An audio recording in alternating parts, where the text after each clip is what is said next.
This is the multiple award-winning GardenDC podcast, the podcast about everything gardening in the Mid-Atlantic region and beyond. I'm your host, Kathy Jentz. I'm the editor of Washington Gardener magazine. Our content is aimed at gardening enthusiasts, people who grow everything, from edibles to ornamentals, natives to exotics. If it grows in our area, that's what we talk about. Welcome to episode 270 of the GardenDC podcast. In this episode, we talk with author Shelley S. Cram about creating a Bible-inspired garden. The plant profile is on Ligularia, and we share what's going on in the garden, as well as some upcoming local gardening events in the What's New segment. We close out with the last word on fresh beginnings from Christy Page of Green Prints. What is the real fruit that Adam and Eve ate in the Garden of Eden? I did some digging, and biblical scholars don't think it was an apple. Be sure to listen to the end of the episode for more about that fruit mystery.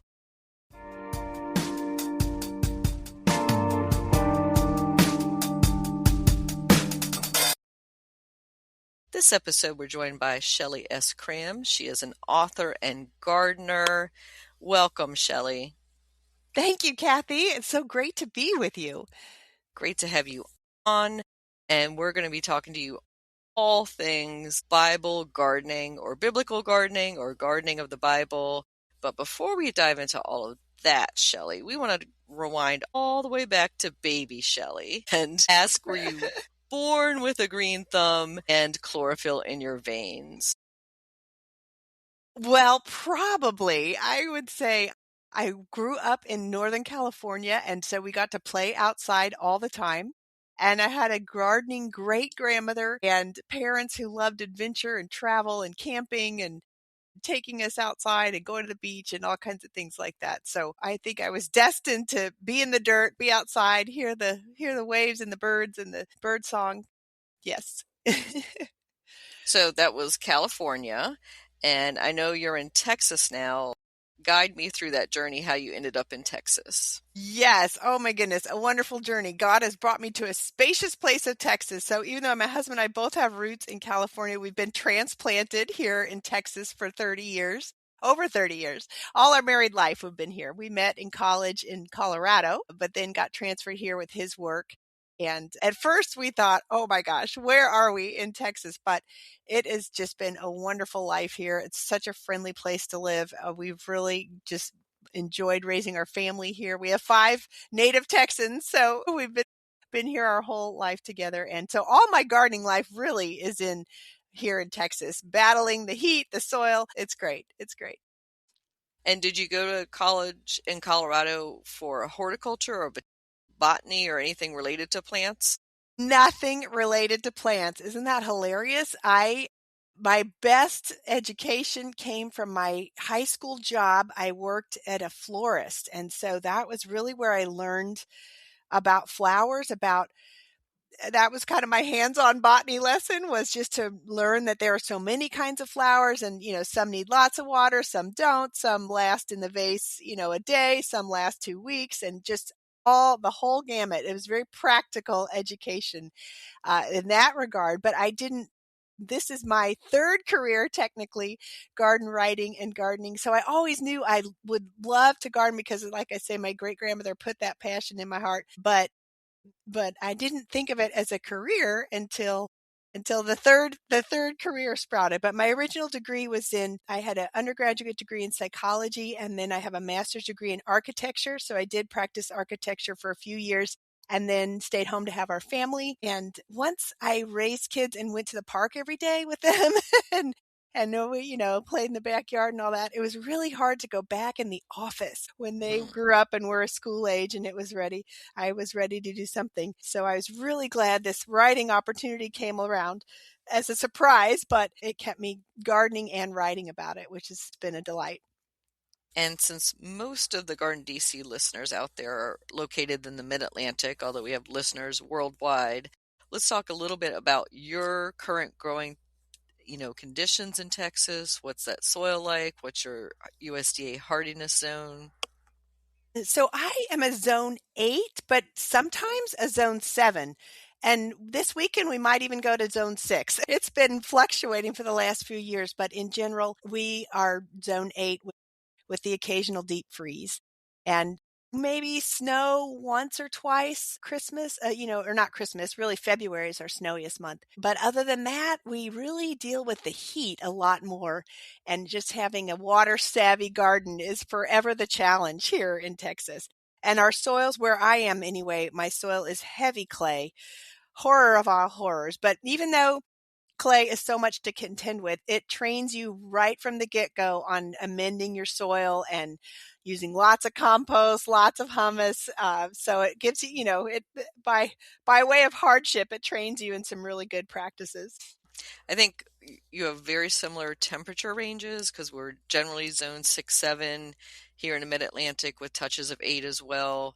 But I think our big difference would probably be that rainfall amount. Yes, probably. Yes. So I'm in the Dallas area. So we more or less get steady rainfall unless we don't. Mm-hmm. But definitely we'll get our thunder showers during the summer intermittently. So, and have humidity to contend with along with that. And so you are Yes. probably a little more, but we can really tap out up in the early hundreds in a grueling summer. So I think maybe our temperatures are a little more extreme than yours. And yeah, we're both dealing with that humidity. Yeah. No lack of that in Dallas, no lack of that in DC either. And I have to say the other thing that DC area people think of Dallas as are, sometimes football rivals, but yeah, sometimes. but more gardening friends. There we go. So let's talk about your book entitled My Father is the Gardener and subtitled Devotions in Botany and Gardening of the Bible. What is that about, Shelley? This has been just a joy and a delight. I'm so grateful to have been able to publish this. So it is a gardener's book, but with from the inspiration side of things, but also woven with lots of gardening information on plants, some of the plants of the Bible and how we would plant them. So it's all kind of intermixed. There's a little bit for everyone. It's illustrated. That's my greatest joy. It's an illustrated book because, of course, we gardeners love to see what we're planting, what we're thinking of planting, what we're thinking about. And so we got to work with a wonderful artist here in Fort Worth, Layla Luna, who did the cover art and then did illustrations for each chapter and the plants. And then we also incorporated, so let me back up and say this is published by the Botanical Research Institute of Texas, which is part of the Fort Worth Botanic Garden in Fort Worth. And so it's a local publisher to me and a botanical publisher. The Institute has a fantastic herbarium and also a botanical library. And so there was a lot of resource to work with and put all of that into this book. It was a real joy. So I got to work with a great team to bring together photos of the press specimens from the herbarium and as well as some of the historical botanical artwork from the library. And then, of course, Layla really illustrated most of it. So it's just been really fun to bring all those elements together into this book. So it just looks at the different parts of gardening, the different kind of the sequence of gardeners. If you say God is a gardener because of course he planted the Garden of Eden, where does he go from there? Does he prepare his soil? Does he water? Does he prune? Does he weed? All these kinds of metaphors are found all throughout the Bible in his words. And so it's just a fun way to look at all of those different metaphors and how they relate to our gardening work today and then to our hearts, as we need to weed our hearts sometimes or prune back things from our lives. So it's just a really fun interplay of all of that because gardening is such great soul care along with soil care, and just to bring it all together in a whimsical, pretty way, that was the hope and the work here. Mm-hmm. And so your table of contents, I'm just scanning down. The chapters are focusing on one plant that was in the Bible and how to choose and care for it. And we'll dive into that in a few minutes. But first, you talked about your local Texas public garden. You just touched on that a little bit. But maybe let's talk about some of those mid-Atlantic public gardens that might have biblical inspired gardens or similar gardens.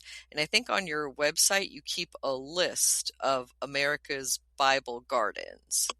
Yes. So it turns out I'm not the only plant geek when it comes to plants of the Bible. This has been a centuries old passion of people of faith and historians and botanists just to really dig into what those plants were, what the plants actually were that are mentioned in this ancient text we call the Bible in the scriptures. And so even in the DC area, you will find many places that these plants are planted. There's the Museum of the Bible, which we could talk about in a little bit too. They have a rooftop garden with some of the specimens planted. And then, of course, at the U.S. Botanical Garden or U.S. Botanic Garden, they have lots of the species mentioned, from papyrus to I think there's even, I can't remember if it's myrrh or frankincense, but one of those is planted in the desert area. And then, of course, the National Herb Garden has tons of the herbs that are mentioned from the Bible. And you can go on a treasure hunt in the U.S. National Arboretum and find cedar of Lebanon and many other plants and trees. And so these really, and then of course, there's lots of church gardens that would more naturally feature many of these plants, like the Bishop's Garden. So it's just all around you when you start looking and digging in. It's very fun. Yeah, I think we should define what is a Bible garden. So in my mind, it might be a home gardener or a public garden that's collected many of the plants mentioned in the Bible, but there might be other styles of Bible gardens. Yeah. So, of course, as soon as I went to make my list, like you're saying, Kathy, I'm like, oh, wait, there's a little bit of dimension here. There are gardens that are specifically Bible gardens, or maybe I should say strictly, that they would strictly plant only species from the Bible. Of course, if your garden is, say, in the mid-Atlantic, which is very different climate from the Holy Land, then you're going to immediately need to start making some exceptions or some substitutions, because not all the plants would grow in the climate. And so that tends to happen a little bit. So there's the strict interpretation, and then there's the poetic license, I like to say. And then there are also just church gardens that may have, one or two species. And then there are more collections like the National Herb Garden, for example, that would naturally house or, include biblical species, but maybe not, include the scripture reference or that sort of thing. But still, you can go see them. It's a full range. Yeah, I think there's, you could go, like you said, by that very strict, only plants mentioned in the Bible will be in this room in my garden, this section of my garden, or you can make your entire garden that way. But I think maybe just working them into your established garden and saying that these are highlighted biblical plants might be a more realistic way, right, to do it. Yes. Yeah. Exactly. And there are so many fun and whimsical ways to work them into what you're already doing. And then you may already have some of them and you don't even realize, boxwood, that's a biblical species, and everybody's got boxwood. Yeah, I think people are going to be surprised when we start going through the list of plants that they probably have several. But let's go back to Museum of the Bible here in Washington, D.C. So listeners, Shelley and I met up for a bulb planting there this past fall, and tell them about the bulbs we planted and a little bit about your work with the Museum of the Bible in D.C. Yes, thank you. Oh, that was such a fun day. Oh my gosh, listeners, you should have seen Kathy. She was awesome. She came to save me. It was wonderful. We had a little volunteer crew. So at the museum, it is 6 floors exploring all kinds of aspects of the Bible, but on the roof on the 6th floor, is their restaurant. And then next to that is a biblical garden. So it's rooftop, it's a patio garden, you might say. And it's wonderfully designed to represent, they have a kind of a panel fountain to represent the river of life, and a willow tree planted to represent the tree of life. They have fig tree planted, and then they have several beds with just different flowers and shrubs, and some, like I say, boxwood. I think they've got some pomegranate trees coming up. But we went in December to plant crown anemones and tulips, because those are part of the wildflowers that grow in the Holy Land. And when Jesus said to his followers, consider the lilies and how they grow, and he went on to give a passage about the wildflower. When he said lilies, it's a little bit of a translator's, again, poetic license. It doesn't say consider the crown anemones, which is what the biblical botanist would have translated, right? But those were the flowers it's assumed that he was referring to because they are wildflowers in the Holy Land area, cherished by Israelis. I think it's almost an Israeli national flower. They bloom red in the southern part of the countryside and in the spring. And so it's just this vivid expanse of wildflowers. And, his point was that this is how God reminds you not to worry. He's going to clothe this field, this otherwise grass field, not an agricultural productive field, but a field by the wayside that you may or may not see as you're traveling through the region. But he's going to make it beautiful with his wildflowers. And so if he takes the time to make this land beautiful, how much more is he going to care for you and watch over you and make your life beautiful too? And so that's what, when you get in this little tussle of worried about the future, worried about how things are going to work out, hey, a flower is a reminder not to get in such a conundrum there. And so how sweet is that? Yeah, I can't wait to see those bulbs blooming next spring at the Museum of the Bible's garden up there. And I think you speak there regularly or do book signings. Yes, I come up for book signs, so I'm very grateful. The gift shop there is a wonderful gift shop, and they carry my book in the gift shop if you want to buy it locally. And then so I come up every so often to do book signings, and I'm working on a speech there to give later this fall. So I wish I had the dates to pass on, but I'll be there later this fall. Yeah, so listeners, just check the Museum of the Bible's website and schedule to see Shelley in person and maybe get your book signed from her this fall. And I hope to see you when you visit the DC area as well, Shelley. Yes, I'm hoping to. So one more thing on the crown enemies. Those should be blooming. I don't know. What do you think, Kathy? Like late March, early April? That's what I'm thinking, that somewhere in that like between March 25th to April 15th area, hopefully, Yeah. depending on how our winter goes. So crown anemones are a wonderful flower if you don't grow them already. I didn't know anything about them until I started this research, but they grow from corms, so a little bit variation from a bulb, but they come up first with a little green ruffly tuft of leaves, almost looking like parsley. So this little fresh green tuft, and it's still pretty cool, hardy leaves, and so the leaves come up first.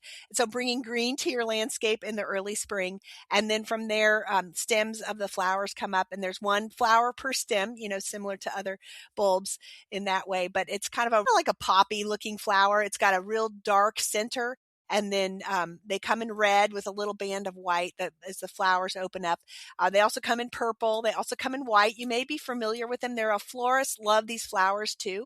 And so they're very good cut flowers. So it's great to put a lot of them in your landscape so you can cut some of them and bring them inside for vases. But they have a good vase life. They last, probably at least more than a week inside. And then you might see them in bridal bouquets. The white ones are really pretty for bridal bouquets. And so you can find them in your florist if you don't get a chance to plant them yourself. You can also find them, at least in our area, we find them. They are grown in sold in 4-inch pots in the early spring. So if you didn't get your bulb order in, you didn't get your bulbs planted, you can also find them in the nurseries as well. Yeah, and I think that's a great point of using them as a cut flower.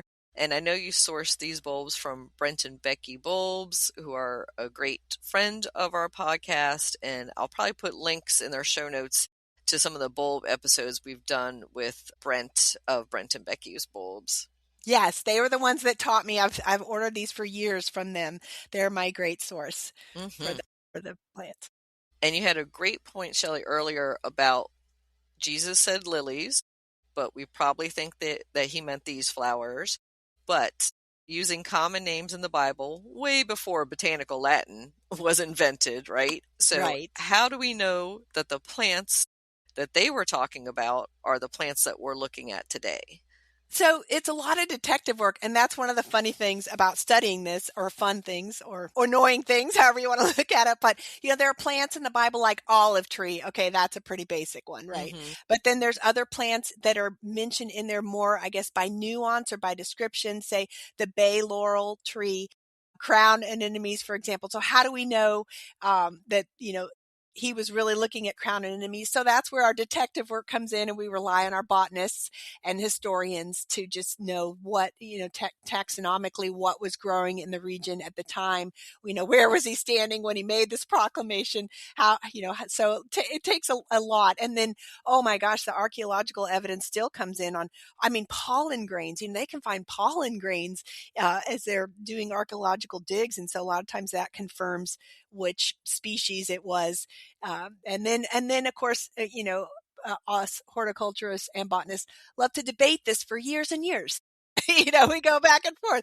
And when you get into the thorns and thistles, especially, there's so many species and actually so many Hebrew words that mean thorns and thistles, or both, or, a blend or briar or something like that. So challenges us. We all like to try to get the right plant, but sometimes you can, sometimes you can't. Yeah, I would imagine that there's still some things up for debate and question. And, there's, of course, you referred to the Garden of Eden and Adam and Eve and the plucking of the apple. And I think a lot of research has been done to show that wasn't an apple. Right. So I was looking at your list of public gardens and biblical gardens on your website, and I'm going to add one to it, Shelley. So you have the Bishop's Garden at the National Cathedral, which is a terrific garden. You have the Herb Garden at the U.S. National Arboretum, is a great one. And the Franciscan Monastery, which is in Northeast Washington, D.C., not too far from the National Arboretum. For years, they were trying to plant actual Bible plants, like they have palm trees that they brought into their greenhouse every year. And they have recreations underground of Holy Land sites for people who couldn't make the pilgrimage overseas. And that was done in the early 90s. But I definitely would add that to your list. And if you haven't visited there personally, Shelley, I will take you there next time you come to DC. And Good. I'm going to definitely recommend any listeners in the DC or Mid-Atlantic area to stop by. It's not a huge garden, but it's extremely interesting. Like there's a outside recreation of the Grotto of Lourdes. Very dramatic. Wow. If you haven't been to Lourdes in person, this is your next best thing. It's a beautiful garden. They also have lots of other plants besides biblical plants. They have a huge collection of beautiful azaleas in the spring. They're known for their tulip display around Easter and so on. So definitely add that one to your list. Okay. And I was going to also note on your list is a rabbi's garden in Pittsburgh, Pennsylvania. And is that open for people to visit? Yes, it is. You may have to. I was there when we were there for conference, so I think it's been 7 years or so. But so there may be some sign in or something like that to go to the temple itself before you go in the garden. But it's just right there on the corner. It's a wonderful place to visit. Oh my gosh, that is it. It's just precious garden. Next time I go to Pittsburgh, I'm going to note this one. So it's called the Biblical Botanical Garden at Rodef Shalom Temple. I hope I'm saying that correctly, in Pittsburgh, PA. And that was established by Rabbi Walter Jacob and his wife Irene over 40 years ago. So that sounds pretty cool. Yes, it was definitely a labor of love on their part. You can feel their love. They really watched over it and developed the garden plan, and it's beautiful. Let's dive into some of those plants of the Bible. And you said it earlier, and we can't get around it because it's such an iconic tree for the Middle East, and that's the olive tree. Yes. And so I'll back up too in my book. So when you study plants of the Bible, there are tons of resources out there if you want to get passionate about this. And generally you'll find the books organized in one of two ways. Either it'll be an A to Z look at, everything from almond trees to all through the alphabet, and you'll have a listing that way. Mm-hmm. Some are more technical, listed by a botanical name, and then some are listed by common name. Then also you'll find books that are organized by plant type. So, a chapter on trees of the Bible, chapter on herbs of the Bible, et cetera, et cetera. And those are a little bit more focused towards home garden growing, if you will. But my book is neither one. So my book is a handful of plants. There are probably over 100, I'll maybe say 120 to 150, depending on how specific you can get, plants mentioned in the Bible. And my book just looks at 18. So just a handful of all that's out there. But what I did was my book is actually really more of a gardening focus. And so each chapter goes through different work that the gardeners do, I think, as I was saying earlier. So the first one is choosing your plants. That's the first thing we do is choose what we're going to plant or where we're going to plant or what kind of garden we're going to have, whether it's a patio garden or, we've got 40 acres to figure out. And then going from there into preparing the soil. That's really the first thing you want to do. After you figure out what you want to do, you got to get that soil ready because that's the health and the foundation of your garden. And then on into planting and watering, like I said before. And so I chose a plant to illustrate each of those activities to help us really sink into that metaphor and just add another layer of meaning. So for example, the chapter on, or one of the chapters on watering features papyrus because that is a plant that grows at the water's edge that doesn't mind being in soggy or watered soil. So the first chapter is on choosing, like I was saying. And so I just looked at the olive tree as a complement to that because that really is one of the first trees that's mentioned that we know for sure. It comes along in Genesis 8 when the little dove comes back with an olive leaf in his beak. And it just really speaks to us about how God really chooses us. And, he made the choice to create us and to plant this earth for us and to care for us. And so it's just looking at the different metaphors with that, but under the shelter of an olive tree, if you will. Mm-hmm. And I know I've been asked by several readers of Washington Gardener and listeners have also asked, can they grow olive trees in the Mid-Atlantic? And I'm going to say not outdoors year round. That's right. In a pot. You can do it in a pot. Yes, I think you have to live in Southern California or Arizona to actually grow an olive tree in the ground.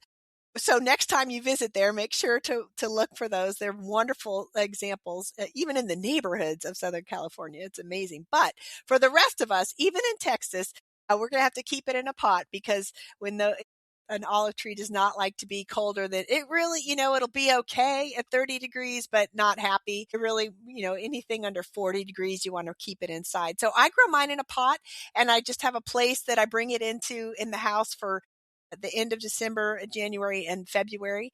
And so probably likewise for you, maybe you'll have to keep it until March, Mm-hmm. but, just make a spot indoors. It loves, a sunny window.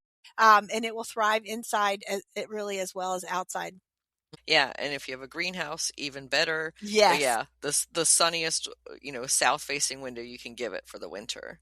Yes. And so I find olive trees, I think even sometimes Trader Joe's sells them. You can find small sapling olive trees to get started as a pot.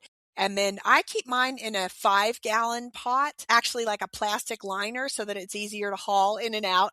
And so I have a big terracotta pot in the yard that I just set that liner into for most of the year. But then it's easy to bring inside as well. And I've had mine for over 7 years and it's still thriving. Now, of course, an olive tree wants to live for 2,000 years.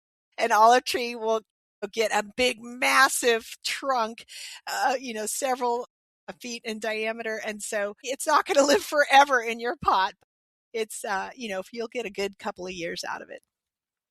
Yeah, and maybe a lot of pruning. I'm guessing root pruning might be needed to keep it, almost bonsai in that pot. Yes. But the one thing that I love about growing these is that they really need very little water. And so that's a bonus for me. I'm not really a houseplant girl at all. And so a tree that needs, a plant that needs very little water, maybe once a week, not even once a week, probably, I don't know, once every 2 weeks at the most. So that's a bonus in my book.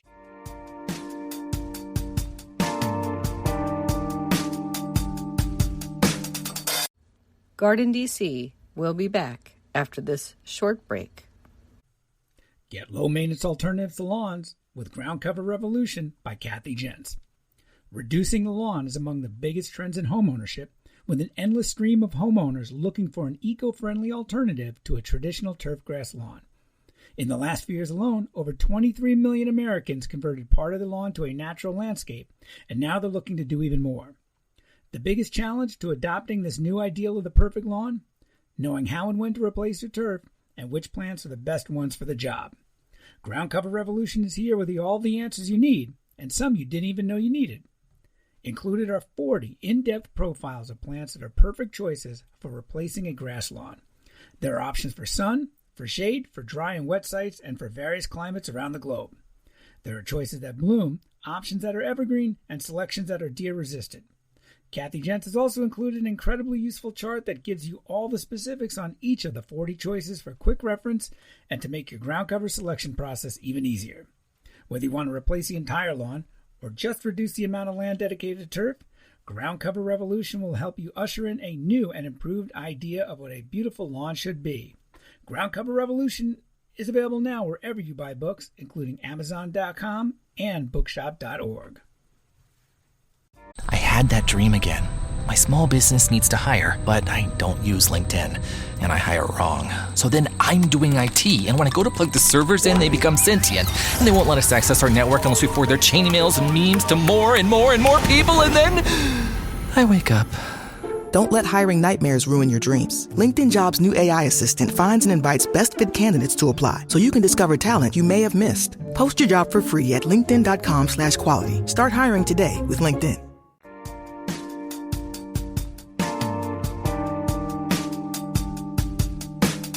So let's go on to the oak tree. And in this one, I think it's the Kermes oak. Is that how you pronounce it? I think so, yes. And it's Quercus cassifera. Yeah, so of course there are several different oaks in the Holy Land. There are many oaks in our land as well. And so the one thing that the real lesson that brings this home is just that no matter how diverse the oak genus is, there are oaks that lose their leaves and evergreen oaks. In the warmer climates, there are black oaks and white oaks, which is more referring to the color of the bark. And big leaves, small leaves, big acorns, small acorns. But the thing that unifies them all is the acorn. And so that's how you can always tell you have an oak, is you look around the ground and see those acorns there. And so it's just a wonderful reflection of God and his creativity and his diversity for all the people, all the colors we come in, if you will. The one thing that will unite us in God is Jesus. And so just that love for him unites us all. So it's just a great, great parallel, a great lesson. And so whether you might probably already have oaks in your landscape, but there are just many, many great references throughout the scripture. The oaks of righteousness is how he refers to his people. And so it's just a great lesson to bring home, a great reminder. Yeah, lots of different oaks out there, but I would say this one from the Bible, maybe not. Probably not. It is rated zone 6 to 8, but I'm going to say it's not going to be so happy for us. And probably not even available commercially, right? So no, yeah. Yeah.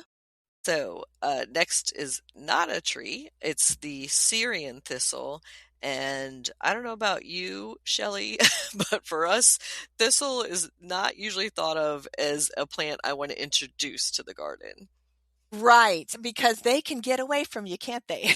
And they can do a lot of damage, actually, if you're anywhere near agricultural crops. So I'm not necessarily purporting to plant thistles, but that there are. But the fun thing about this is artichokes are thistles. So that's kind of my go-to. Again, we got back in, get back into substitution a little bit and poetic license, but there are some beautiful artichokes to grow. So when you grow those, and I've seen them even, oh my gosh, they're the most wonderful display in the U.S. Botanic Garden a few years back when I was visiting. Beautiful purple ones. But anyways, as you'll want to keep most of those artichokes for the vegetable dish that they are. Wonderful. But then if you let a few go to flower, it's just these vivid purple blooms that are they're just very striking. Yeah, and I was going to say, as you said, enjoying them in somebody else's garden, like a public garden, that might be the way. Yes. yes. And so the poorer the soil, the less enriched the soil, the better the thistle seems to do. So if you do want to do a little patch of thistle, don't amend it. How's that?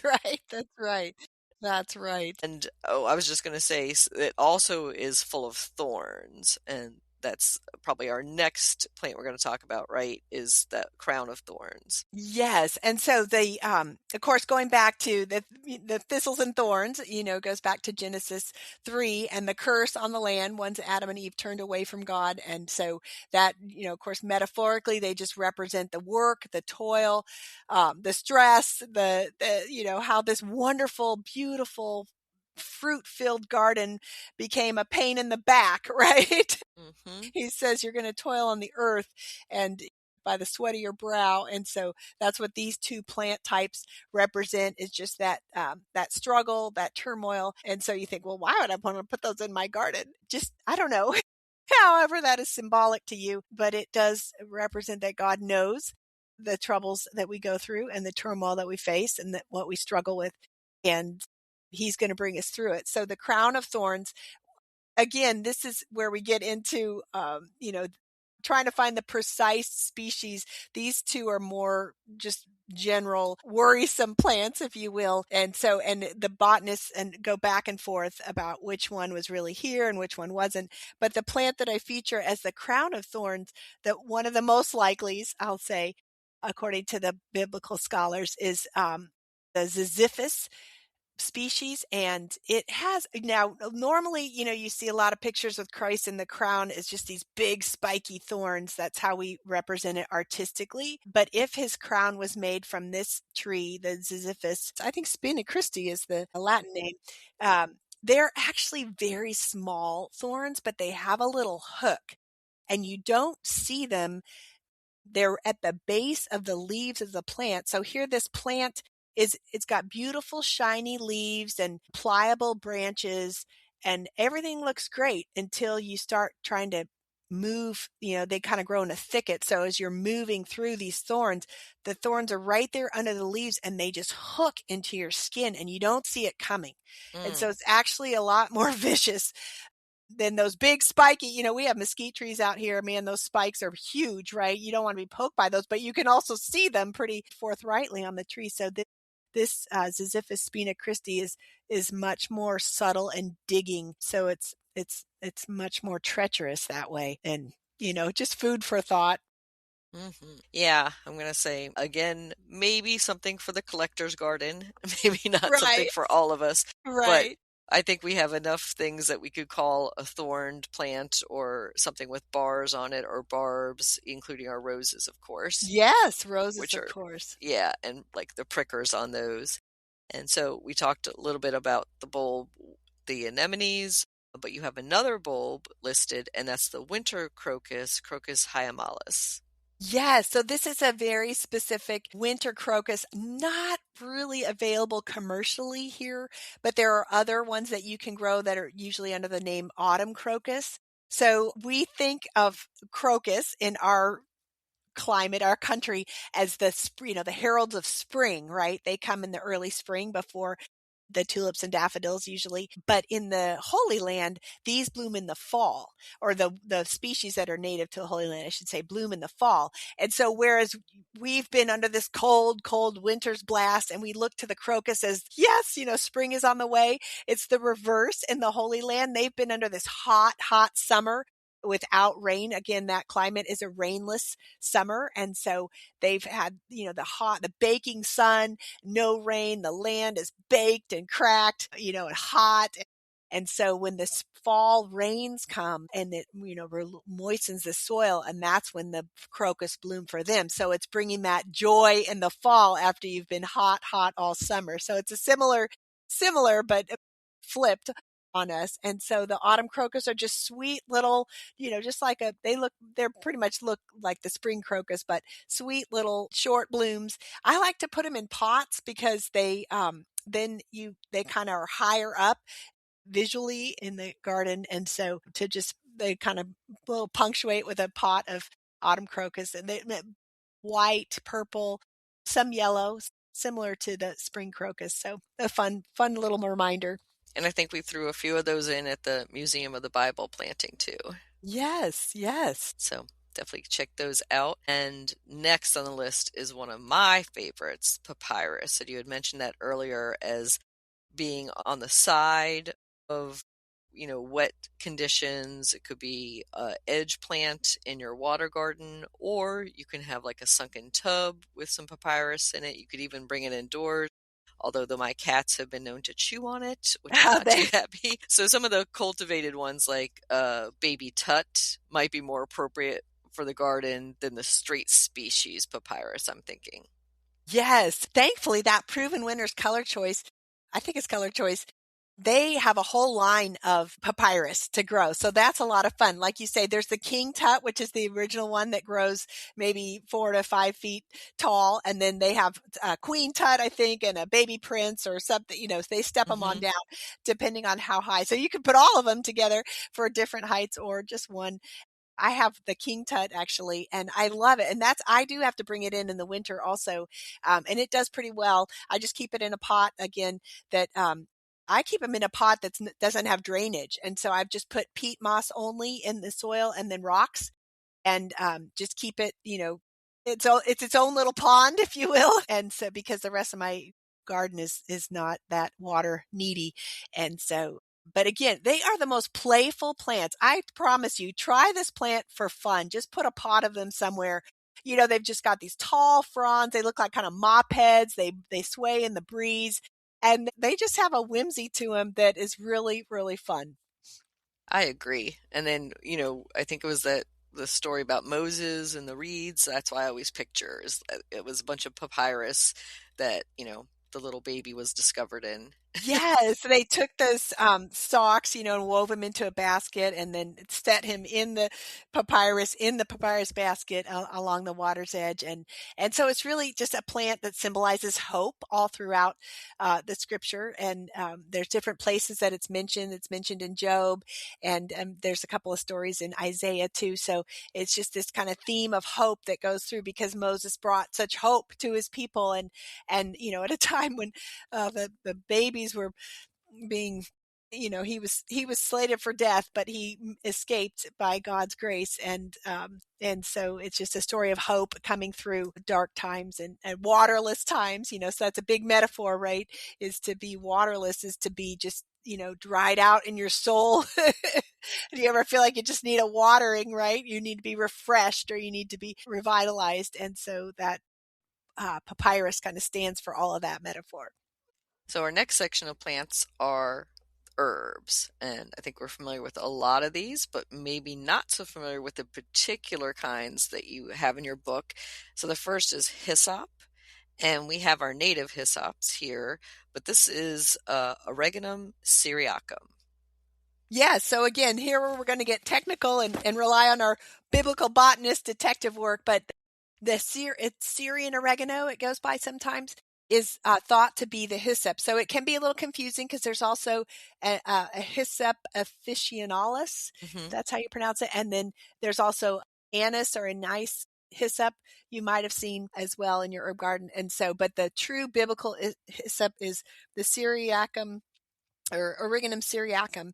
And it grew all over the land. It is an oregano or, so it has that oregano-ish smell to it.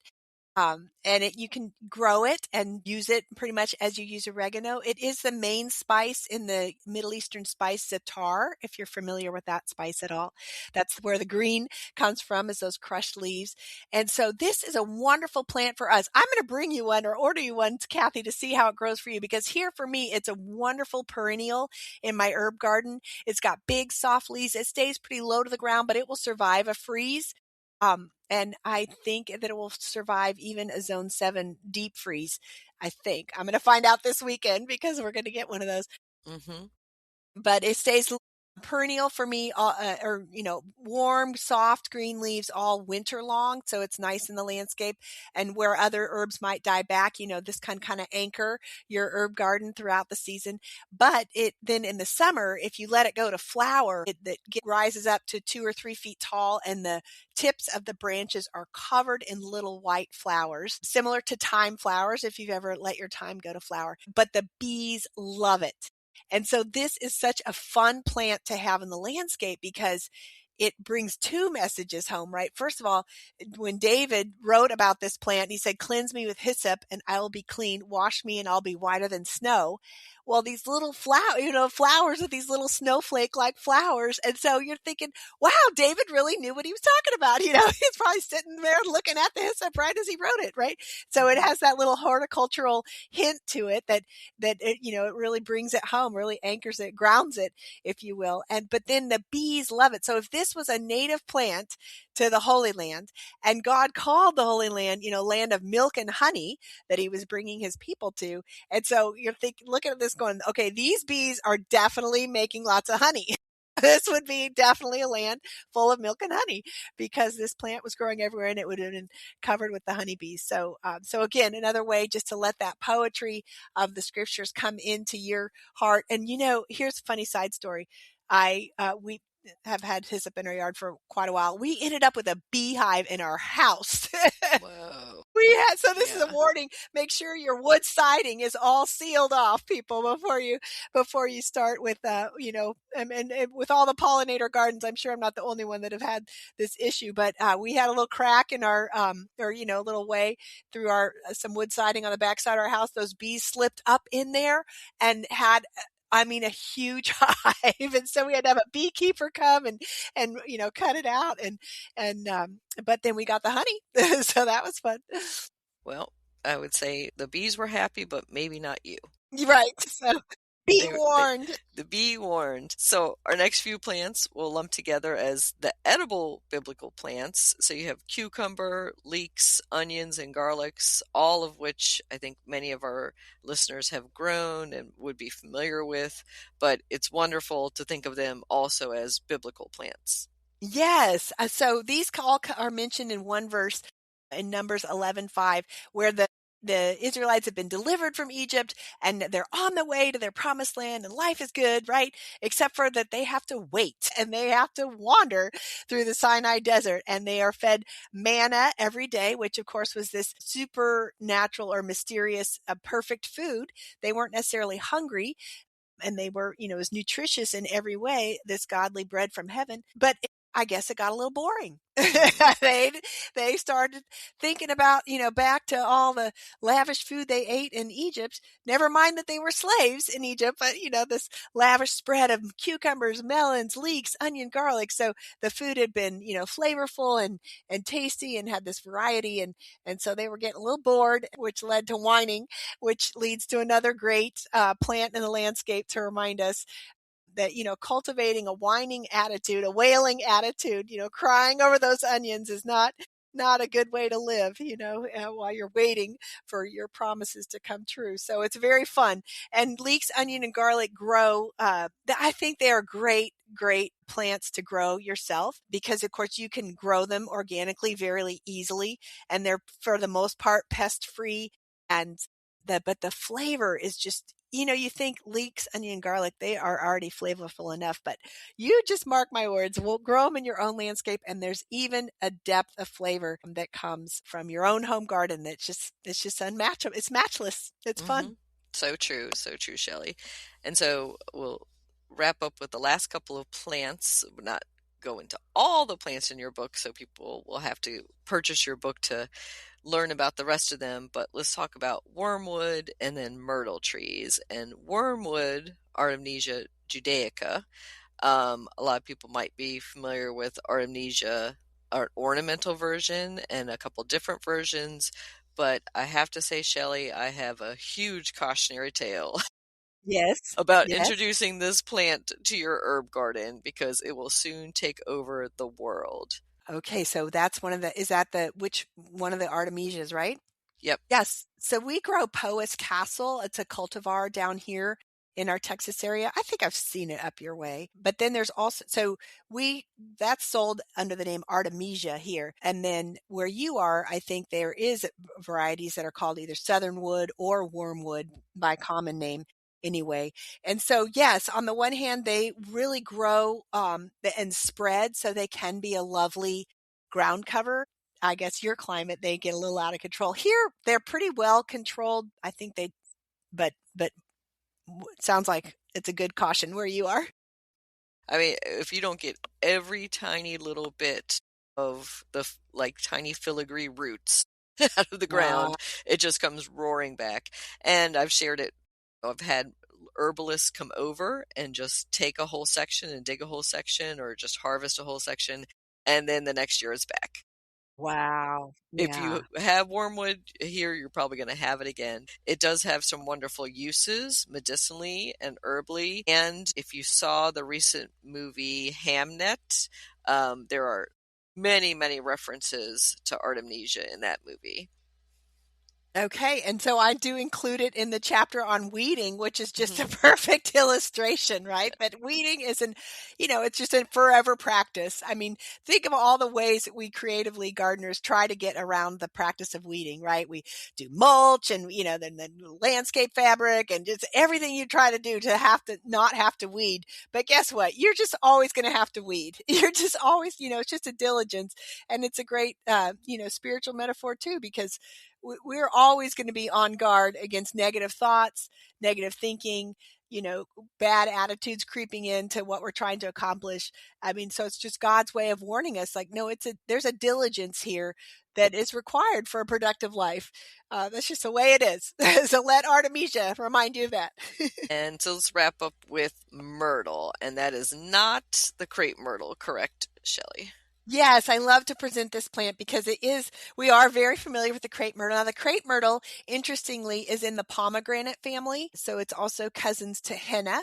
So where you see the crepe myrtles losing getting some pretty fall color and then losing their leaves, that's similar to that pomegranate family. And if you ever notice the seed pods on the crepe myrtle, the ones that have those big, thick-skinned seed pods, and they're kind of pretty structures that through the winter if you leave them on the tree, but that is akin to the thick skin of a pomegranate. So that's a little interesting fact subnote here. But myrtle itself is a marvelous evergreen plant. It is so beautiful, and you can order it online, and it is one probably again to keep in a pot because it really is a zone 9 plant. But think of boxwood with beauty. It is a soft, glossy evergreen leaf, but it's fragrant, and the fragrance is like no other. It is so marvelous. It's sort of minty, sort of piney, but sweet. It's almost vanilla-y. It's so good. And so it really actually is an herb because you can use the leaves for cooking. It'd be like a bay leaf where you'd let the leaf just simmer in a sauce or I've made myrtle ice cream before. Let it simmer in the milk for 30 minutes or so, and then you remove the leaves, like when you're putting bay leaves in soup. You remove those leaves because they are a little bit tough. You wouldn't want to actually eat them, but the flavor, the oils will seep into your hot liquid, and then you'll have that wonderful fragrance, aroma, and taste. And so the leaves have the fragrance, and then they have beautiful little dainty flowers on the tips of their white flowers on the tips of their branches that turn into drupe fruits. And the same thing with the fruits. You wouldn't want to actually eat the fruits, but you can simmer them in a sauce to get the flavor, glean the flavor out. But it's just a marvelous plant, and it just symbolizes that evergreen success and joy. It's part of the Feast of Tabernacles species where they wave the branches and celebrate that all the harvest is in, and it grows in the ravines. And so it does prefer to be well watered. It will endure a drought, but it does prefer that well watering. And it's just a beautiful, beautiful and fragrant. And then so Queen Esther's name was for myrtle. And so if you think of her triumph and the work that she did to save her people and her triumph and victory and the joy that's celebrated in her feast. That's the Feast of Purim. That's myrtle in a picture for you. And I think a lot of people might have myrtle essential oil or myrtle soaps. It's kind of got like a sweet camphor aroma. It's great for aromatherapy, like if you're needing assistance breathing for respiratory support and stress relief, or relaxation. That's also nice for the scent of myrtle too. Yes, and I will add, it's very responsive to topiary. And so if you do keep it in a pot, you can, keep it trimmed in a topiary shape. I'm working on topiaries. I'm not very diligent enough to do topiary, but I'm working on it, and I'm kind of shaping them into a conical kind of Christmas tree shape because I bring the trees in, around Christmas time. So it's another decoration in the house after it's been in the garden all year. Yeah, I think I do see it a lot in the garden center, more in that houseplant topiary section where they'll have it really trained into, like, I'm going to call it a lollipop shape. Yes, yes, Yeah, you'll yes. see that. And you can, when you take those little snippings off, just, put a little scent up to your nose. And I think you'll enjoy the interacting with the myrtle that way too. Yes, definitely. And of course, it can summer outdoors, but bring it in for the winter. Yes. And so, Shelley, how can our listeners contact you to find out more? Thank you. I would love for you to come visit my website. It's gardenindelight.com. And I continue to write about these species as I garden with them and try them and pass along sources where you can find them so you can join my blog. I'm also on Substack. I have a newsletter, a seasonal newsletter that's published on Substack. And then you can find me on Instagram at Shelley Cram and on Facebook at God's Word for Gardeners. And I'm on LinkedIn occasionally. So join me in any of those places. And I'd love to just keep helping you cultivate these plants in your garden, in your heart. And let the scriptures come alive. Let them be something you can taste and see and breathe and touch. And I can't forget to mention that both Shelley and I are members of GardenCom, the Garden Communicators Association. And if you're interested in becoming a garden communicator or expanding your garden communication offerings, go to info.gardencom.org to join us. And Shelley, you also host, we have to mention, for the National Garden Bureau, a twice-a-year kind of book party online. Yes, so that is spring and fall, March and November. The one this year is coming up on March 12th. We continue to showcase our authors' books as they come out. There are some fabulous books coming out this spring. And so the authors come on and talk about their books and talk about their gardens. You get to know them. It's a lot of fun. I'd love to have you join that. And then I will be there too, Kathy, at Far West in August. So that's another great meeting of GardenCom. That's been a wonderful organization. Owe so much to their network and their education. And I wouldn't have met you, Kathy, if it weren't for GardenCom. So it's been a great organization, a great help to me. Very grateful. Yeah, I think it's a wonderful group, and I highly recommend it, not just because I'm the incoming president.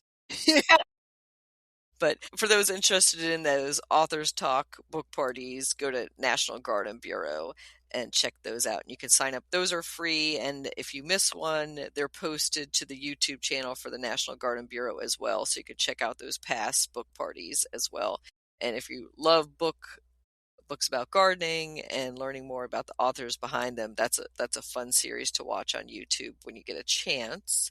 Yes. And so wrapping up, Shelley, for those who are like, well, I'm not sure about some of these biblical plants or doing a Bible garden, maybe which one of those plants would you recommend people add to their gardens to enjoy? Think you would really enjoy having that olive tree in a pot. It will surprise you how luminescent. We didn't even touch on all the meaning that is there, but it's just a beautiful plant in the most subtle way, and it'll surprise you. Bring one home. You'll enjoy it. Thank you so much, Shelley. Thank you, Kathy. This has been so fun.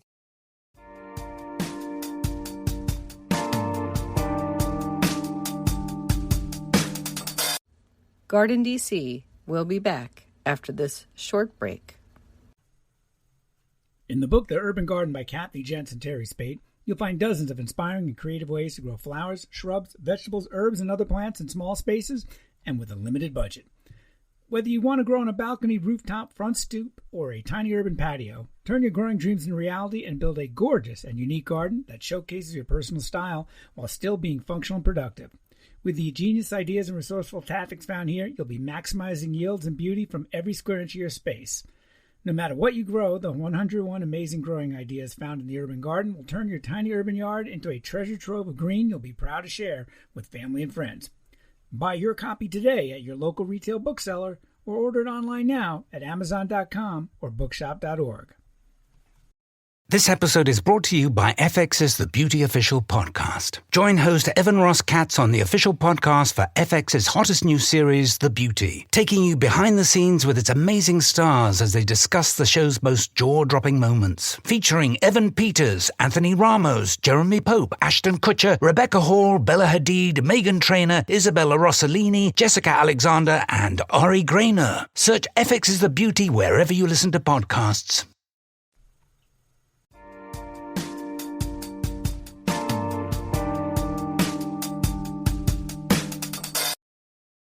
Ligularia plant profile. Leopard plant, Ligularia species, is a perennial plant with foliage that is glossy, dark green, and a purple underside. The dramatic leaves are large and round or heart-shaped. It's also known commonly as tractor seat plant or ragwort. The daisy-like bright yellow or orange flowers are held on tall stalks that bloom in early to midsummer. It's native to Asia and is hardy to USDA zones 4 to 8. It can reach 5 feet high and 4 feet wide. Ligularia is closely related to Senecio and Farfagium. Hummingbirds love it, as well as various kinds of bees and butterflies. Leopard plant is deer-resistant, but the foliage can be damaged by slugs and snails. It grows best in rich, damp, and humusy soils in part shade to full shade, planted in a location sheltered from winds and out of the hot afternoon sun. Ligularia will wilt during the summer heat, but quickly recovers after a deep watering. To propagate Ligularia, divide it in the early spring. Popular cultivars include King Kong, the Rocket, and Britt Marie Crawford. Leopard plant, you can grow that.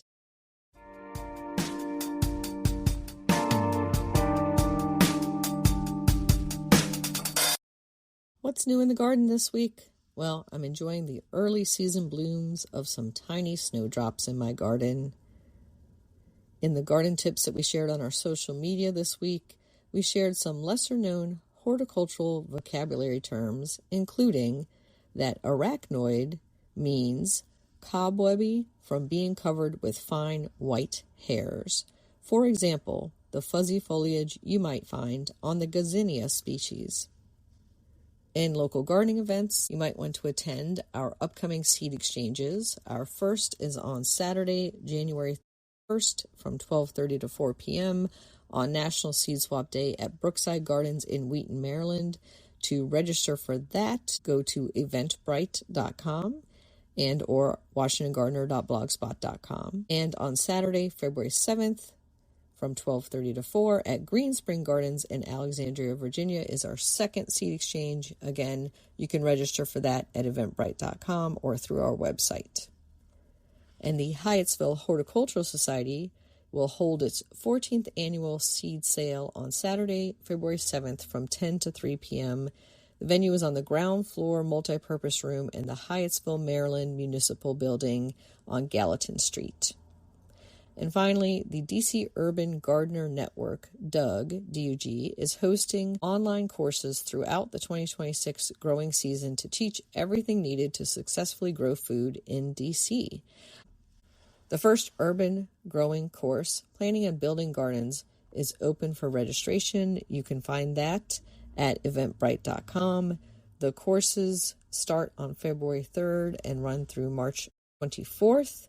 All classes meet online on Tuesdays from 6 to 8 p.m. The topics include Introduction to DC Urban Ag Movement, Starting Seeds at Home, Winter Pruning and Propagating, Building a Garden, Building Garden Infrastructure, Planting your vegetable gardens, container gardening and indoor growing, and what to do each month of the year. Happy gardening!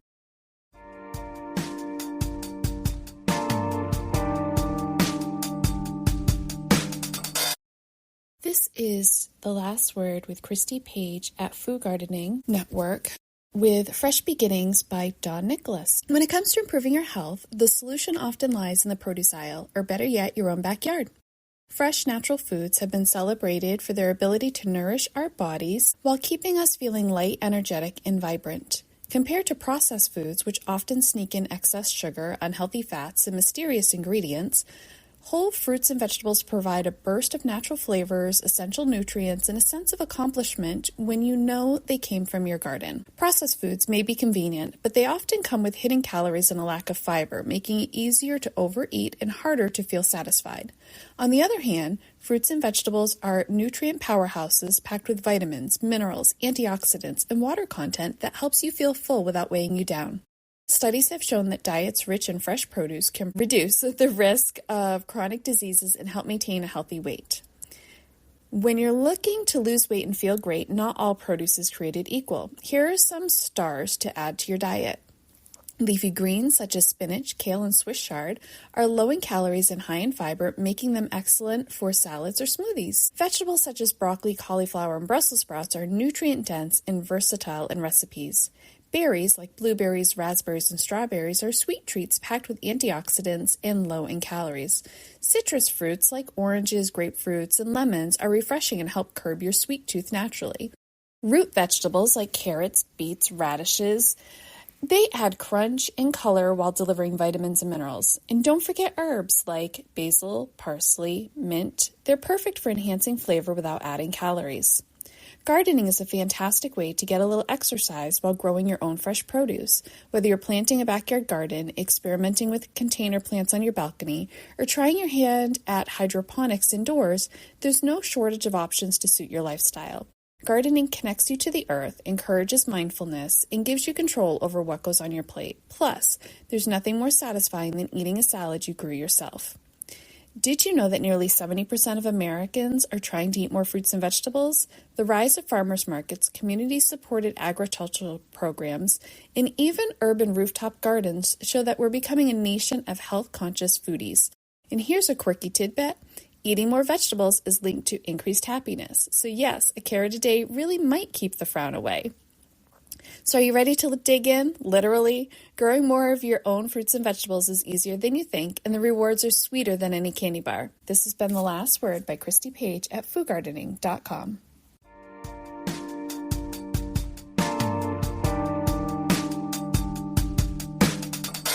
Thank you for listening to GardenDC. This episode was made by real humans. It was produced and hosted by myself, Kathy Jentz. The Let the Sunshine music interludes are by James Mulvaney.